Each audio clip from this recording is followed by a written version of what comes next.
آج انی chairman P T I Imran Ahmed Khan Niazi صاحب کی طرف سے ریٹ پٹیشن دائر کی تھی میں نے، اور اس میں دو معاملات اٹھائے ہیں۔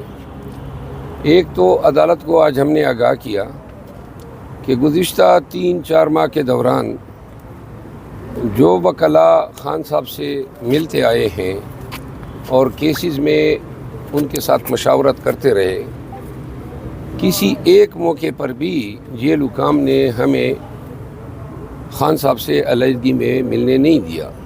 ہماری ہر میٹنگ پہ 2 فرشتے ان کے محتاط ملازمین جو ہیں وہ ہر وقت موجود رہتے رہے ہیں، اور ہماری کوئی بات جو ہے وہ مخفی نہیں رہی ہے۔ پاکستان کے قانون کے تحت، آئین کے آرٹیکل 10 کے تحت، legal practitioner and bar council act 1973 کے تحت، اور قانون شہادت آرڈر کے تحت وکیل جب اپنے موکل سے ملتا ہے تو یہ اس کا حق ہوتا ہے، موکل کا بھی اور وکیل کا بھی، کہ ان کی بات چیت کو کوئی نہ سنے۔ اس کو پریویلیج کمیونیکیشن یا کلاسیفائڈ کمیونیکیشن کہا جاتا ہے۔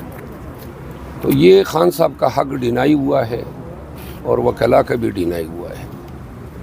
عدالت نے اس پہ حیرت کا اظہار کیا۔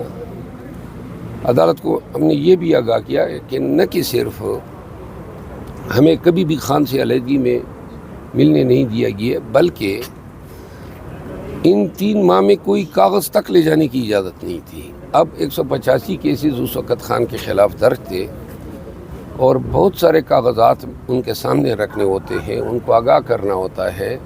اس دوران الیکشن شروع ہو گئے تو لسٹوں کے لیے، ٹکٹس کے لیے، اب انسانی میموری تو اتنی کام نہیں کرتی ہیں کہ کوئی 5 حلقوں میں 5 یا 10 امیدواروں کے نام کوئی یاد رکھ سکے۔ تو جب ہم کاغذات لے جانے لگے تو انہوں نے ہمارے کاغذات کی اسکیننگ شروع کر دی، باقاعدہ جیل میں واڈیالہ میں اسکینر مشین لگا دی، اور تمام ہمارے دستاویزات، ہمارے کینڈیڈیٹس کے نام اسکین کر کے خود معلومات لیتے رہے کہ ہماری سیاسی کیا اسٹریٹجی رہی ہے، کس کو کس حلقے میں ٹکٹ مل رہا ہے، اور متعدد دفعہ انہوں نے ہمیں ہمارے کاغذات واپس بھی نہیں کیے۔ عدالت کو یہ بھی آگاہ کیا کہ جیل سپرڈنٹ اپنی مرضی سے ملاقات دیتا ہے، جبکہ انٹرا کورٹ اپیل میں ہائی کورٹ نے باقاعدہ جیل سپرڈنٹ سے شیڈول لے کے 10 وکلاء، 4 اہل خانہ اور 2 ڈاکٹرز کو جو ہیں جانے کی اجازت دی تھی۔ اس پہ عدالت نے رپورٹ طلب کی ہے۔ اس آج کی ریٹ پٹیشن کا دوسرا حصہ جو تھا وہ پاکستان تحریک انصاف اور مولانا محمد خان شیرانی صاحب سمیت چند انڈیویجول 7 افراد خان صاحب ان سے ملنا چاہتے ہیں۔ تو اس حوالے سے جو ہے عدالت نے تفصیل پوچھی، تو میں نے کہا یہ 1 ٹائم میٹنگ ہے، تو اس پہ عدالت نے سوموار کے دن کے لیے سپرنٹنڈنٹ جیل کو طلب کیا ہے۔ سپرنٹنڈنٹ جیل ہائی کورٹ کے احکامات کے باوجود ملاقات نہیں دے رہا ہے۔ اس حوالے سے میں نے آج ایک توین عدالت کی درخواست خان صاحب کی جانب سے سپرنٹنڈنٹ جیل اسد وڑائچ کے خلاف دائر کی ہے۔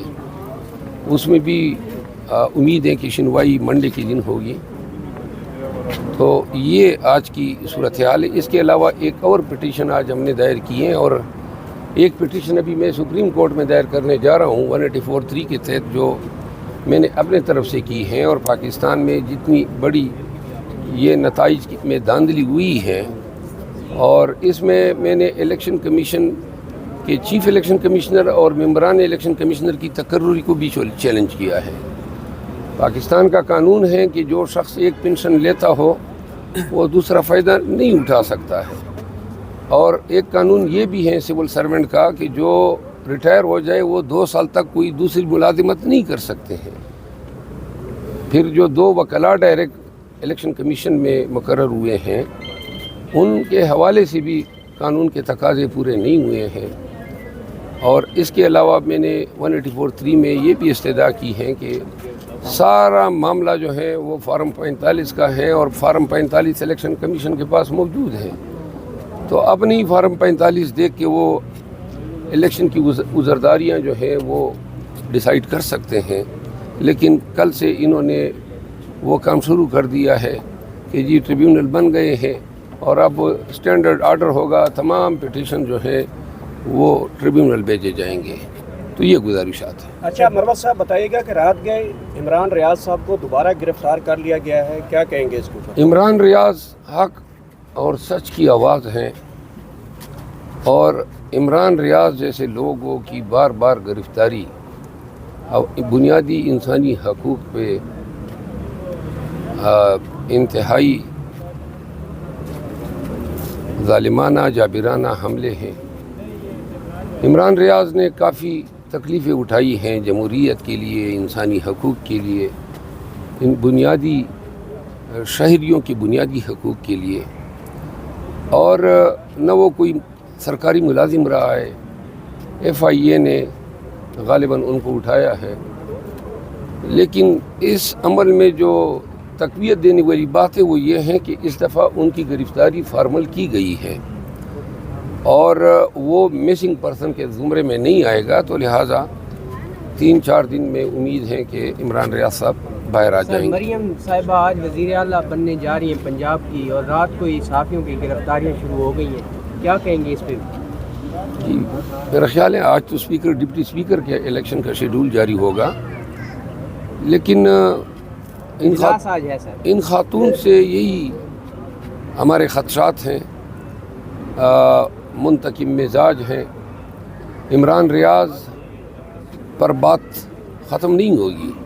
ہر اس شخص کو زندان میں ڈالا جائے گا جو ان سے نظریاتی اختلاف رکھتا ہو، جو ان کی تعریفوں کے پل نہ باندھ سکتا ہو، جو مینڈیٹ کی چوری پہ ان پہ تنقید کرتا ہو. اور یہ عوامل جو ہیں قانون کی حکمرانی اور بنیادی انسانی حقوق کے تحفظ میں پاکستان میں موجودہ دور میں سب سے بڑی ایک رکاوٹ ہے. ہمیں خدشات ہیں کہ مریم نواز کے دور حکومت میں پنجاب میں جو ہے فرعونیت کا نیا دور شروع ہو رہا ہے، اور یہ خاتون جو ہے یہ منتقم مزاج ہونے کے ساتھ ساتھ سیاسی مصلحتوں کے لیے کسی بھی حد تک جا سکتی ہے. سر یہ بتائیے گا کہ پارلیمنٹ میں MNA کا حلف اٹھانے کے بعد بھی وکالت جاری رکھیں گے؟ جی میرا تو بنیادی پیشہ اور میری تو محبت ہی وکالت ہے، تو لہٰذا میری تو کوشش ہوگی کہ میں اپنا پیشہ جاری رکھ سکوں. میں پاکستان تحریک انصاف کی اتنے کیسز ہوتے ہیں ہمارے لیڈرز کے اور ہمارے خان صاحب کے کہ اب ہم اپنی پرائیویٹ جو ہماری پریکٹس ہے اس پہ توجہ نہیں دے پا رہے ہیں، کیونکہ پارٹی کو ہمارے وقت کی ضرورت ہے. لیکن میری کوشش ہوگی کیونکہ ہمارا بنیادی ذریعہ آمدن تو وکالت ہے.